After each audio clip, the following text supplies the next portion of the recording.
কাজ করার তৌফিক দিক। আজাদি জিন্দাবাদ, ইনকিলাব জিন্দাবাদ, পিনাকি ভট্টাচার্য জিন্দাবাদ। কারটা সুন্দর হলো বলেন তো, নীলা ইসরাফিলের কান্নাকাটি নাকি এই ভদ্রলোকের কান্নাকাটি? একটু দয়া করে জানাবেন। ইনকিলাব জিন্দাবাদ, আজাদি জিন্দাবাদ। আরে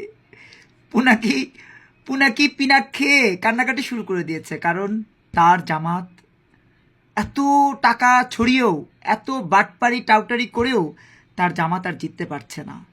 একটা অর্বাচীন নির্বাচন, একটা অর্বাচীন প্রক্রিয়ার নির্বাচন, সেই প্রক্রিয়াতেও জামাত হেরে গেল। অতএব পিনাকিরা তো কাঁদবেই, কিন্তু সেই কান্নার মধ্যে কার কান্না ভালো লেগেছে, পিনাকি না নীলা ইসরাফিল? জানাবেন, কমেন্ট করবেন।